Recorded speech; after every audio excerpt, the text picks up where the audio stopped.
This is the Good Neighbor Podcast, the place where local businesses and neighbors come together. Here's your host, Jeremy Wolf. Well, hello, friends, family, wonderful community. We are back for another episode of the Good Neighbor Podcast. You know, my mind is often cluttered. I don't know about you guys, but there's a lot going on up here.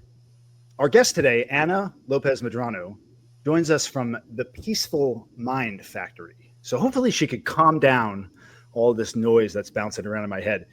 Anna, welcome to the show. Hi, Jeremy. How are you? Thank you for inviting me today. Oh, it is our pleasure. And I know you're right down, I believe you're right down the road from us in Pembroke Pines. So you're really a good neighbor, and we're happy to have you on the show. And I'm interested to learn all about what you do at the Peaceful Mind. So why don't we start there? Tell me a little bit about the Peaceful Mind, what you guys do, your mission, what types of services you offer for the community. Of course. I'm the clinical director and founder of the Peaceful Mind Factory. We are a psychotherapy practice. It's based in Florida, even if it's the address is in Pembroke Pines, but we provide services for the whole state. And we also serve clients internationally. We focus on helping people with anxiety, depression, relationship issues, life transition. Guilty. You can contact us.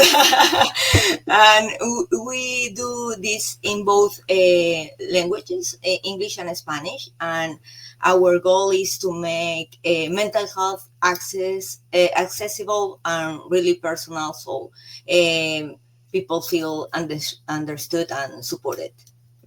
Very interesting. So you mentioned a word that I've heard before, but I don't really know exactly what it is. You mentioned psychotherapy, right? Everybody's heard of therapy.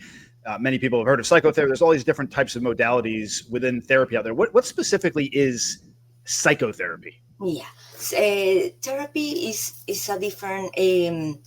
It's a word that we use to provide services of different type, like it can be physical therapy, speech therapy, occupational therapy, different type of therapies. But psychotherapy is the one that we talk about the topic that the person would like to develop and understand. So that is psychotherapy. Is when it's talk therapy. We use different methods and strategies and techniques, and is related to psychology. That's why the name. Okay, very cool. So before the show, you mentioned that you're from Peru, and I was saying that my lovely wife is also from Peru. And you know, the older I get, I'm 40. What am I? 45 now? Forgot how old I am. See, I told you I got a lot of clutter up in my mind. But the older I get, the more aware I get, and the more open I am to increasing my communication skills and getting better. And I've been on a rocky road for a long time mentally and with the relationship and everything. And I feel like I'm on the precipice, like I'm getting closer and closer, but I feel like I could actually use a little bit of help here. So I might just have to engage with you after this. And the fact that you're from Peru and my wife's from Peru, this could potentially be a match made in heaven. So this whole meeting could be serendipitous.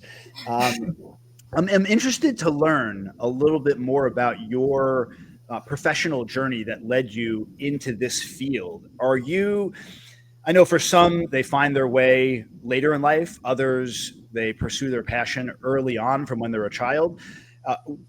What does that look like for you? Is this something that you were always fascinated by growing up? How did you end up where you're at today? Yeah, I started this journey because I always have been fascinated by the human mind and the way that we connect with ourselves and others. But I began my career as a psychologist in Spain. Then, because I was born in Peru, I also did my license in Peru. That's why we provide international services as a company, and because we have a team in different countries. Also now in Colombia, And then some 15 years ago, I moved to the US because my husband was relocated from Spain. And I had to rebuild everything from zero, new licenses, new communities. So it was a big challenge. But Yeah. that I need for culturally sensitive, bilingual therapy, and that inspires me to create the peaceful mind. So how long have you been here?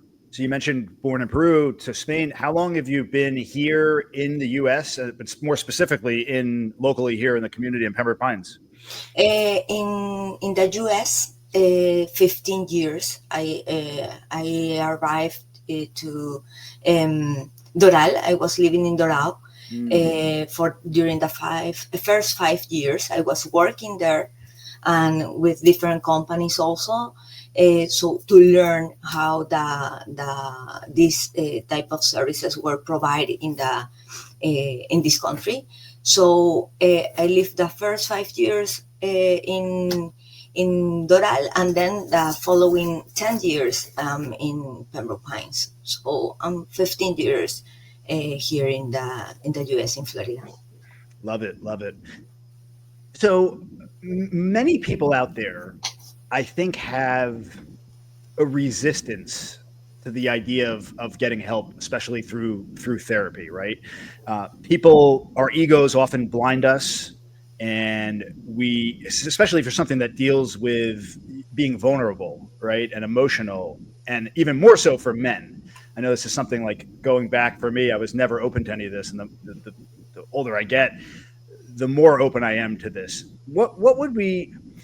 I want to speak to folks out there that maybe are in that position that are having issues but are just reluctant to actually reaching out for help, for professional help, and kind of like bust some myths and misconceptions that people have. What would you say to somebody out there like that is very skeptical, or maybe not skeptical is the right word, but they're just resistant to going to get help, even though they're dealing with these issues, whether it's anxiety, relationship, because we're all human beings and we all have problems, right? What would you say Correct. to somebody out there to kind of pull the veil down and say to them it's okay to get help sometime and to be vulnerable and to be emotional? Yes, the situation is that there is a big myth. Is that therapy is only for people who are broken or going through a crisis. The truth is that therapy is for everyone. A space, it's a space to grow, understand yourself, and make your life more meaningful. Another misconception can be therapists just listen. Actually, we help, we guide, we challenge each person and support the people to create a real change. Of course, the change is internal, but we guide that each person using their personal experiences to help them and guide them to do the changes. Yeah, challenging, helping people challenge certain beliefs that they hold. Because another thing that I'm so hyper aware now. Another thing that I'm noticing now more than ever, and I had this conversation with my wife the other day, is that like many of the beliefs that I hold in my head that I truly like, I would die on the sword because of some of the things that I've thought in my head. I'm coming to realize that they're not even true. And what that's done is it's opened me up to being, I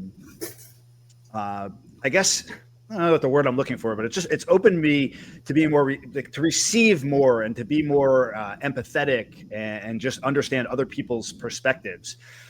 You know, last night I did something silly, Anna. I don't even know what it was at this point, but it was something stupid, whatever. And I found myself, I walked into the kitchen and I told myself, I don't know if I said it out loud, but I definitely said to myself, what's wrong with you? And I immediately caught that because I know that's not the way you want to talk to yourself. And one of the practices that I've come across is when you recognize that, is to stop and ask yourself, hey, would I talk to my children that way or my wife that way? And I asked myself that question. And the answer was, when I said, would I talk to my children that way, was that I actually had said that to my children before. Not always, but from time to time, I've actually told them what's wrong with you. And not in a hateful or spiteful way. Just, again, these are my own problems that I'm mirroring off. And it really hit me. And this goes back to this idea of being hyper aware right now. Like, not only did I catch it myself, but I also recognized in that moment that that's something I've been programming my own children for. And these are programs I've been running on for since I've been a child myself. And I'm so fortunate and so grateful to be aware enough to be able to catch that. And now, even just telling you this story and telling everybody the story now is reinforcing to not engage in this type of behavior. And it's this type of work that I've been on that's just, also fascinated me with the human mind and this whole progress, the journey that we're on. I'm blown away by this topic. Truly am. Yeah.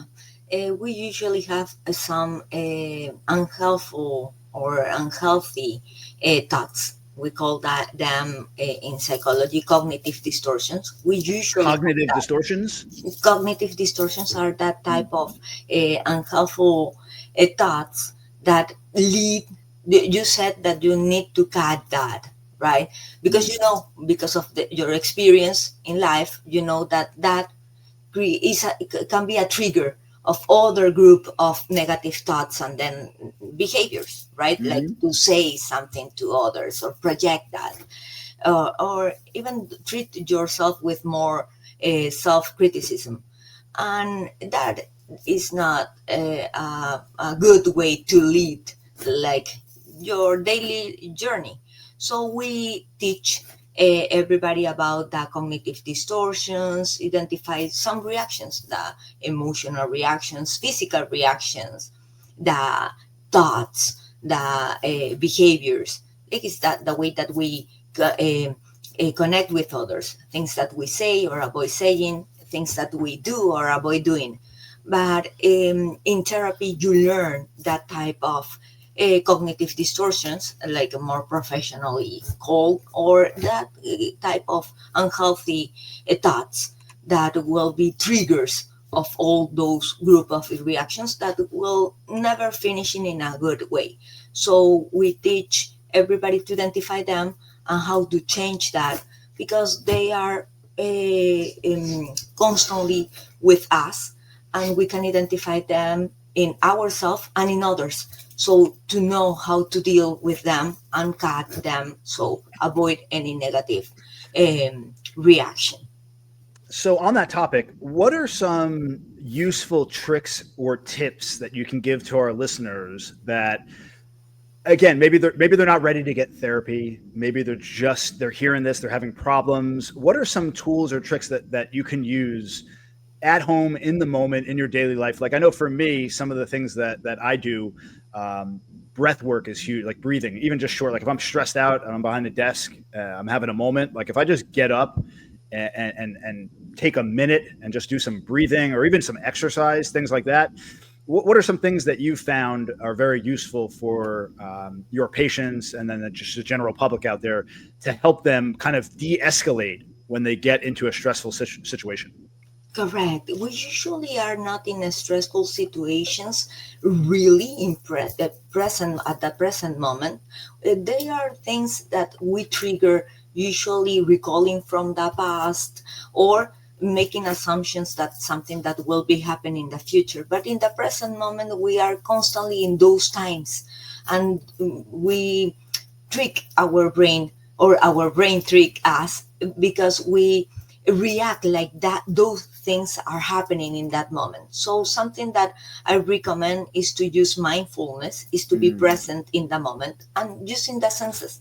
The present is the only time that you can use your senses. So touching something, describe that to yourself. That's why breathing works also, because we need to focus on the breathing. It's something that we usually do. So we focus on breathing in and out and make that self-description of breathing, and that help us to be focusing on the moment. We are just safe breathing.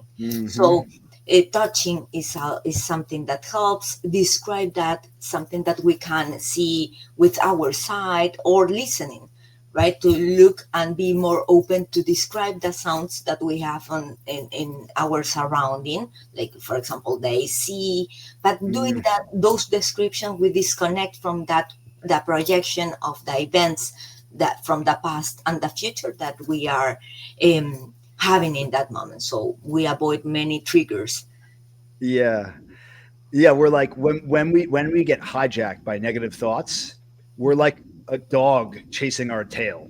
Correct. We're so focused on that, and all it really takes is just to train your attention somewhere else. Like how many times this has happened to me so many times where I'm like so worried about something and I'm consumed by it, and then like I forget what it is that I'm worried about in that moment. Like it escapes me. And then I'm like, I get more stressed out trying to remember what it was that I was worried about. And I realize how comical the whole thing is. And it's all about just where I'm training my attention. Like the world could be falling down around you, not literally physically, but if you just focus on something else, all that shit goes away.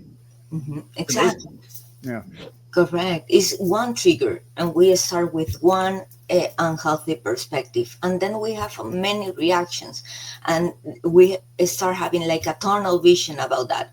But the thing is that a lot of thoughts is starting to popping up. So at the end, just after some minutes or some hours or days, we don't know which one what was the main trigger. That's why it's important to come to therapy to learn how we work. It's like having the option to receive like a manual about how the human work, and knowing that, we will know about the others also, so we can help to guide others to have a better experience, because at the end we are connect.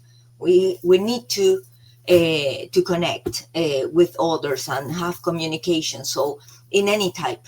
So it's better to do that in a peaceful environment instead of a one that make us to feel alert, and stress us out without any need, maybe because we are not in risk usually. It's all about communication. And even if you don't have another person to communicate to, you're still communicating with yourself, right? The stories that we tell ourselves, the things we reinforce in our own mind are so powerful. Probably the most important thing, right, is how you talk to yourself. So it all starts from within, and that's how you show up to others, outside. Exactly. Because we create our life, we create our event. If we are thinking about something, that's what we project to our brain. So our brain reacts based on what we are projecting. So it's really important. The thoughts are really important, but knowing how we work is essential. It's like you receive a device, but you don't have any instruction. So you are trying to use that with experience, right? Making errors, mistakes, or and we repeat that. But the thing is that we are so complex, and we have a lot of things to explore in ourselves. So imagine with others, that is another level of system. So having that information is really important for everybody.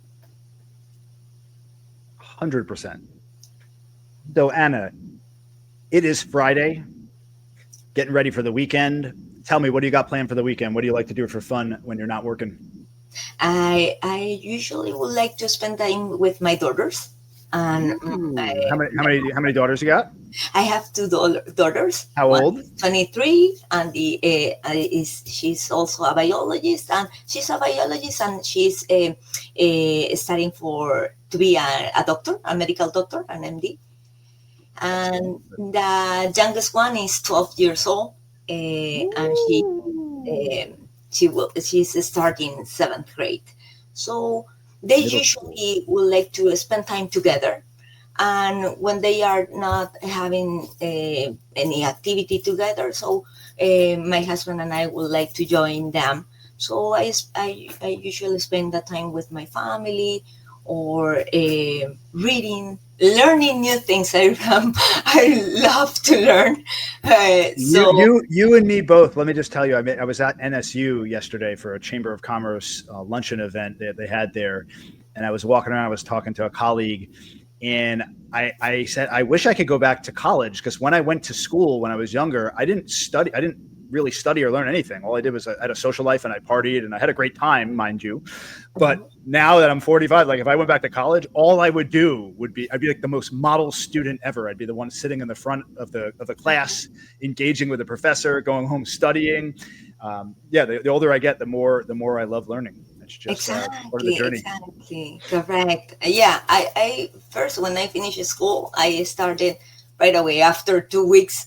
I started studying for MD, and then I switched to psychology, and then I went back to MD, and because I would like to make many things.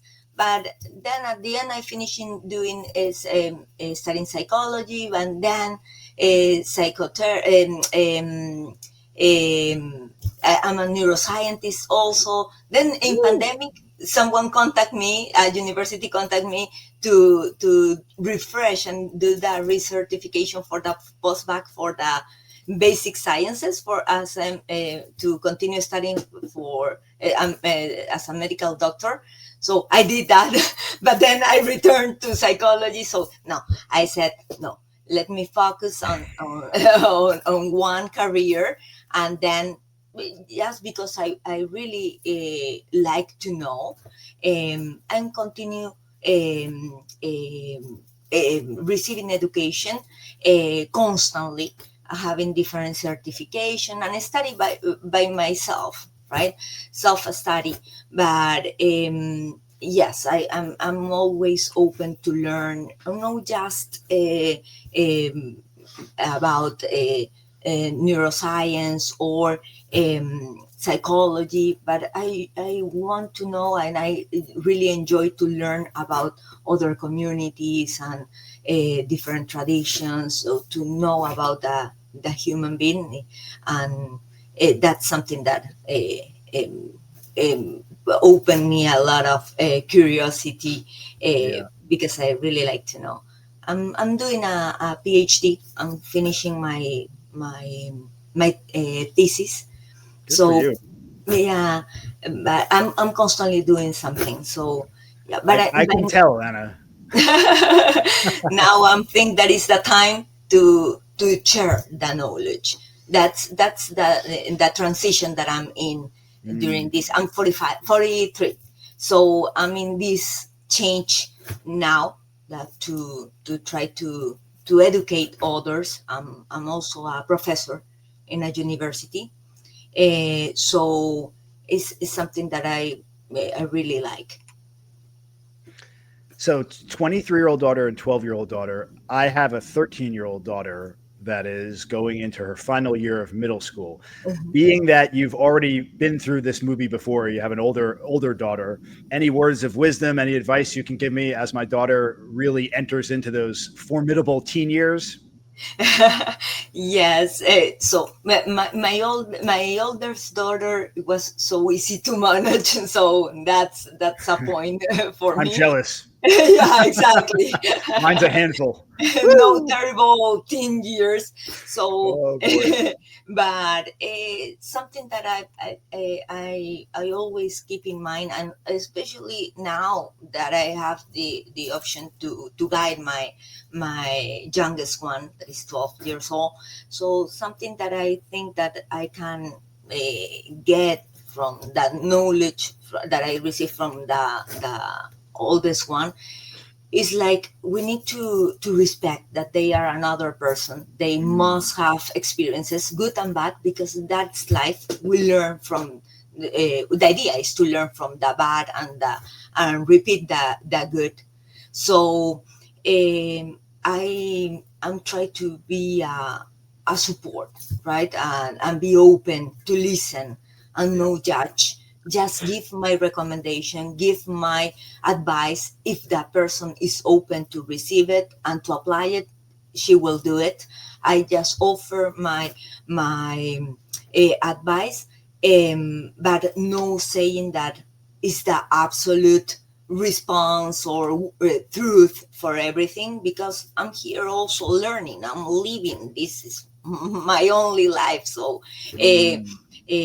I'm just sharing my experiences based from my point of view, and if that works for her, and she can try, or listening for her what is the plan that she would like to apply for the daily life challenges. So So one of the things I've learned in dealing with the kids is that, I mean, it's just not just kids. This goes for pretty much any form of communication with another human being. You can't tell people something and expect them to just buy into it, right? You have to help them discover it on their own. You have to ask them questions to get them to open up, to get them to acknowledge what it is you're trying to communicate. So the light bulb goes off in their mind, like, oh, wow, I never thought about it like that. And that's when it really sets in. Not, half the time you're telling your kids this, that, and the other, and they're looking at you with this blank face, like, and they're not listening. Right? They're just like in one ear, out the other ear. So I've gotten a lot better at having these types of conversations. It is a work in progress, I like to say, and it is a work that will never be completed. And I will be working at it until the day I die. I know that for sure. So Anna, before we wrap up here, why don't you tell our listeners the best way to connect with you? Anybody out there that is going through it, that's having some issues, remember, you're not broken. We're all human beings. We're all flawed creatures. And sometimes we need help. So for anybody out there that is in that place, what's the best way to reach out to connect with you? I know you mentioned your address earlier, but please give us your website, your phone number, social media, whatever you want to give out to listeners so they can connect with you. Correct. We have a website that is www.thepeacefulmindfactory.com.